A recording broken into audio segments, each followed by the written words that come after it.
Hi and welcome to another narration presented by yours truly, Cryptid's Roost. Be sure to check out the blooper reel at the end of the video, which is then followed by the end screen where you will find more videos listed. So grab your coffee, sit back and enjoy the show. And don't forget, where fear is, happiness is not. I work for the Canadian government. Parts 1 to 5. This awesome series is written by Infamous 780. Make sure to check out their YouTube channel as well as their Reddit profile. The links will be listed below. Part 1. I found something in the woods near my house. It's an older leather-bound journal of sorts. Reading it was surreal. I'm going to transcribe it here for everyone. If people like it, I may transcribe more for you. Here goes. I'm not sure if anyone will ever read this. Honestly, even if someone did read this, they would likely pass it off as just another creepypasta. Call this a journal, call it a confession, call it whatever you like. But for me, this is a way to cope with some of the things I've seen and done. Perhaps the beginning is the best place to start. I lead a normal life up until my 23rd birthday.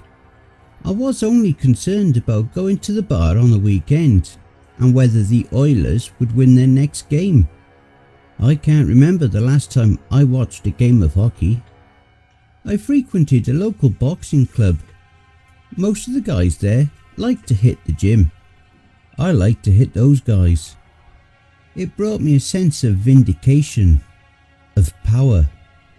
Huge muscle-bound gym freaks were always so cocky, stepping into the ring sure of their victory, simply because they were strong. I was not an imposing figure myself. That might be partly why they always looked so sure. When the fight would start, I considered my opponent as prey, something to be hunted. I was fast. It was easy to avoid the strong punches they would throw, trying to end the fight quickly and establish dominance. Duck, bob left, fake right, dodge left, circle, work on the ribs, back off. Like a coyote picking at a larger animal. It took time. These types of guys could take a beating, but consistency always paid off. I'm getting off track. It was at this boxing club that I was first recruited. That was a lifetime ago. After a particularly long fight with a particularly stubborn opponent, I was toweling the sweat from my face, careful to avoid antagonizing the bruise welling around my left eye. Anyway, this guy clearly did not belong here. A suit and tie, briefcase, black glasses? I thought maybe he was a scout looking for a fighter. I guess I wasn't far off. The man did offer me a job. He just called it a hunting job. He couldn't tell me much about the specifics, saying it was need to know, and unless I signed, I didn't need to know. There was a waiver. I read this carefully. It was very vague, but clearly indicated the job could result in my mortality. This gave me pause, but the six-figure salary pushed my doubt away. This was more money than I had dreamed of making. I couldn't turn it down. My first months were training, not just physical, but also mental. Let me tell you, I thought this was some sort of joke for a TV show or something. I kept expecting people to burst out laughing, cameras in my face saying how they had got me. Half of my day was studying in a tiny classroom with a handful of other recruits. The other half was physical training, stretching, cardio, strength training, obstacles, stretching. It was grueling, but the vetting process must have been thorough. No one dropped out. Even the guys who were clearly past breaking somehow managed to dig deep and pull through whatever physical torture they could lump on us. I guess mental determination was as important as physical ability when scouting new recruits. The studying was what really made me believe this was all some TV show. Our first day we learned about werewolves. I shit you not, fucking werewolves. Each day we learned about something new. Vampires, skinwalkers, mermaids, even dragons. Unreal. None of it seemed like it could possibly be reality until after the first month. We got to see a real cryptid. They explained this one was called a haunter, a catch from a recent hunt. It was our first hands-on experience. Haunters aren't too bad. It's a physical manifestation of greed. They can turn invisible, which makes them a pain to track. Once you manage to track them though, it's game over. I remember looking into that cage, seeing nothing. The instructor tossed a gold coin into the cage, which we all watched it levitate and then disappear. Another gold coin was held out a short distance from the cage. It rattled as if something was trying to get out, and then we saw it. Incorporeal at first, it seemed to just fade into existence from the emptiness of the cage. It had no legs and just kind of hovered, bobbing in the space. It had those piercing yellow eyes that looked like cat's eyes. Two disembodied hands were reaching between the bars for the gold coin, grasping. We watched as the instructor tossed it towards the creature, who snagged it mid-air and deposited it into the wide grinning maw. Haunters usually make a lair for themselves. Like a Hollywood dragon hoard, it will be piled with currency, coins, gold, baubles, and people. You see, haunters feed on the greediest of souls. They are drawn to them like a magnet. They stalk around invisibly, and when they find someone who is particularly greedy, they literally haunt them. Something about their presence sends a person's greed into overdrive. The haunter will whisper thoughts to the victim, describing where a hoard of gold, silver, and all the money you can eat can be found.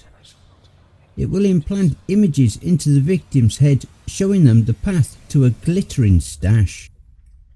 Eventually the victim will succumb, seeking out this supposed boon for themselves, usually in a cave, and once they enter, it is too late. Have you ever seen a moth enthralled by a light? It is kinda like that. The victim just stands there, unblinking, like a statue. We aren't sure how the haunter feeds, just that eventually the victim will die, seemingly from malnourishment, something that would normally take weeks. For the victim, this happens in about 24 hours, and then they just collapse. Corpses will line the lair, desiccated, looking like so many cancer victims. If you've seen someone with cancer, emaciated and barely alive, you'll know what I'm talking about. Anyway, this was my first real encounter, when I knew it wasn't some bloated TV show dragging things on for others' amusement. It was at this point I was glad I had played along, dutifully taking notes and actually studying the material we had been given. The training up to this point had covered most of the Hollywood monsters, like the ones listed above. After the demonstration with the haunter, we started to learn about other cryptids that weren't as well known. Things like the Diabola, Longcat, Dopes and Whiskers. If anyone manages to find this, you likely won't know what these are. stick with the text long enough and you might learn about them. By this point I've hunted and fought most all of them. After training was over, we were each assigned a town or a city as a base of operations. Everyone was given a dossier with the information we would need. Local contacts, mostly other hunters, arms dealers, and safe house. I was assigned to Cold Lake, Alberta, a small town north of Edmonton. Hard to believe it, but cryptids live closer to humanity than anyone could realise. Hunters are the ones who maintain that line of separation, keeping the monsters from under your bed and the boogeyman out of your closet. My safe house was located just outside of town, likely to keep away most prying eyes. I can't imagine that locals would react well to seeing some of the creatures I've brought home being unloaded from the back of my truck. I am not going to include specific details on locations of safe houses and dealers for obvious reasons. While I am writing this for myself, if it ever did get out to the public, these locations need to be safeguarded. As a fresh recruit, I wasn't allowed to take on hunts alone, yet. I was to be accompanied by a local hunter, at least until I had demonstrated a firm understanding of the dangers of the job and protocols around keeping the public unaware. I guess the organisation I worked for wanted to protect their investment. Lenny, not his real name, was my chaperone, the experienced hunter. He was in his 40s and had been doing this for a while by the looks of it.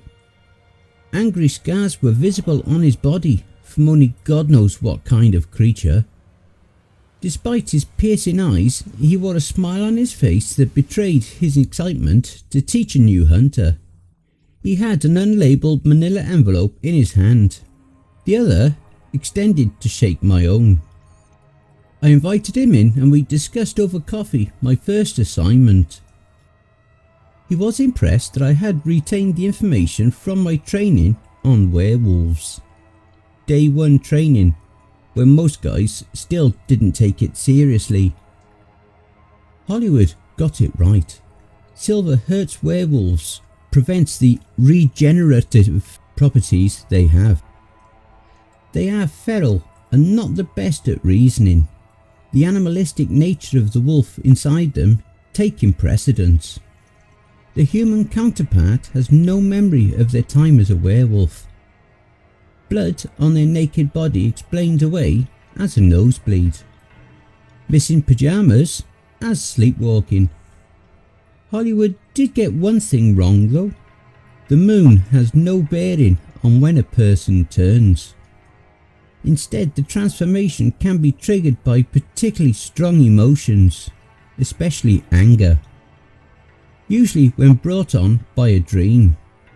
Fortunately for most, lycanthropy isn't passed on. There isn't usually a victim left after an attack. Anyway, on to the meat and potatoes. Lenny gave me the rundown. Recent animal mutilations in the woods near town had hit the paper.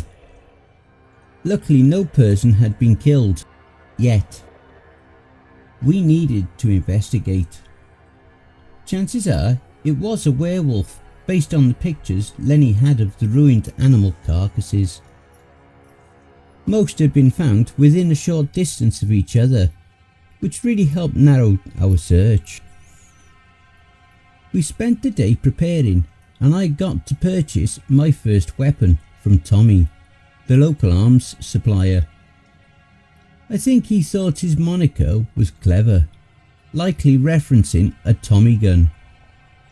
I settled for a lever action 30-30, enough stopping power to slow a werewolf and enough punch to put the bullets deep into the chest cavity.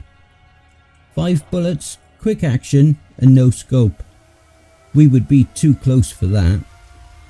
We set up in the area where the recent attacks had happened and laid our trap. This work is dirty work. Sometimes evil must be done to prevent true evil gaining a foothold. I felt terrible watching the poor goat in the clearing ahead of us from my tree perch. We had tied the goat to a stake in the ground, central in the clearing in front of me. I can still remember the pitiful bleating as it dragged its broken leg, attempting to escape. This was necessary. We needed to lure in the creature. At least this is what I told myself. What I still tell myself. Between the fresh smell of injury and the distressed calls of the animal, if tonight was the night where our target turned, we would surely see it. Hopefully the commotion would also prevent the werewolf noticing us, too focused on the easy prey. Werewolves were not typically cautious. As I scanned the opposite end of the clearing for Lenny, who was likewise in a tree stand, my attention was drawn to the left of the clearing. A terrible crash of brush echoed as I saw a blur of fur that covered the 40 or so feet to the goat in a second. Thankfully the bleating had stopped. Now it was replaced by the sound of flesh ripping and tendons tearing. I was shocked into stunned silence for a second at the sheer ferocity of the creature. Truly, the texts had not done a good enough job of conveying the brutality contained in a single creature. Several loud reports echoed through the clearing as Lenny took his shot and revealed himself. He had elected to bring an M4 rifle with selector for single burst and auto, strapping a sawed-off shotgun to his leg.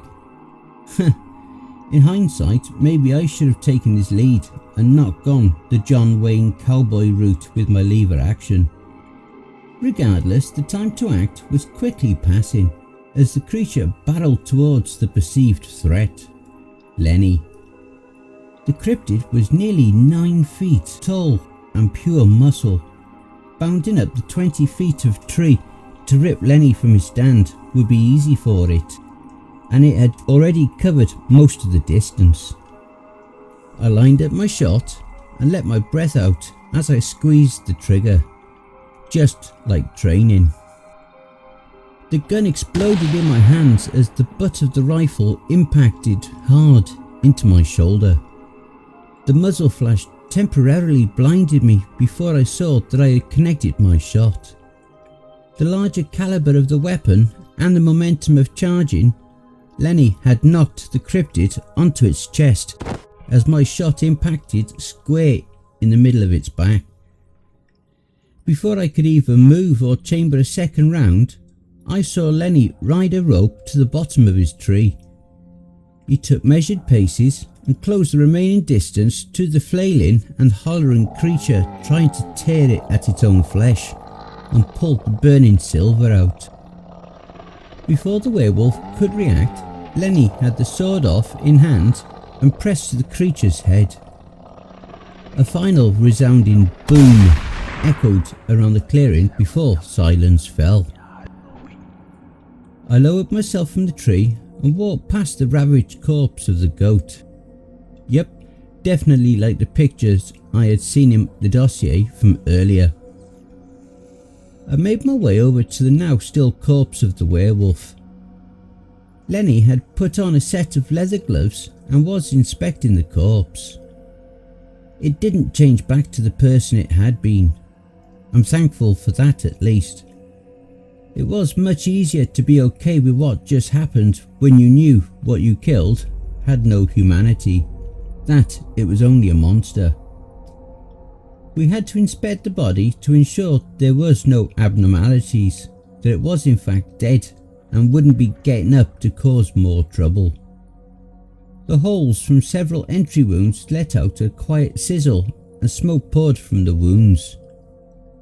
I could see that the shotgun had been loaded with silver buck, the mortal wound to the head preventing any form of regeneration. Werewolves are big tough bastards, and this one was no exception. It took the both of us to drag the body back to my truck. As this was my first hunt, I got the task of dealing with the leftovers. Part of the job. We made it back to my place and Lenny reminded me not to go sticking my hand in its mouth. If I cut myself this way, he would be hunting me down next.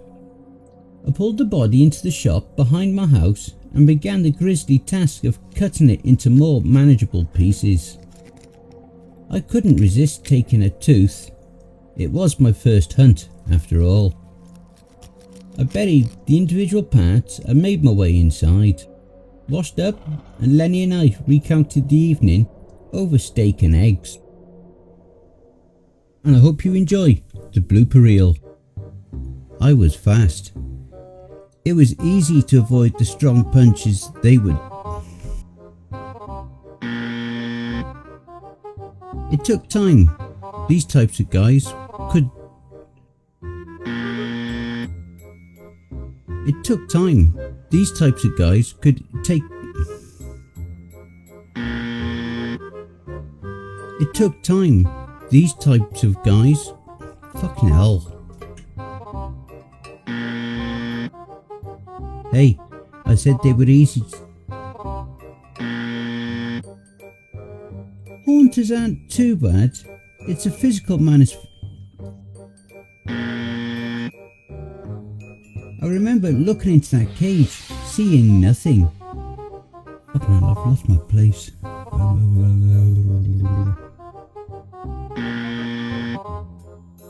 By this point, I've hunted and fought most of.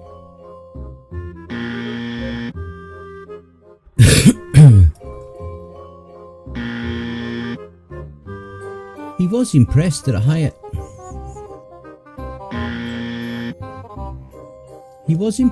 I had retained. Fucking hell. Hollywood got it right. Silver hurts werewolves. Prevents the Silver hurts. Oh fucking, I'll start again. Hollywood got it right. Silver hurts werewolves. Prevents the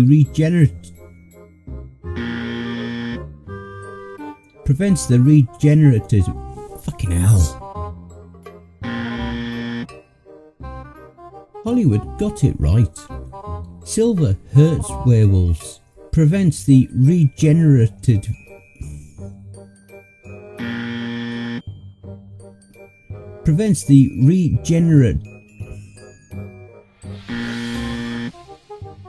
Fuck's sake. Can't get this fucking word right. Regardless, the time to act was quickly passing as the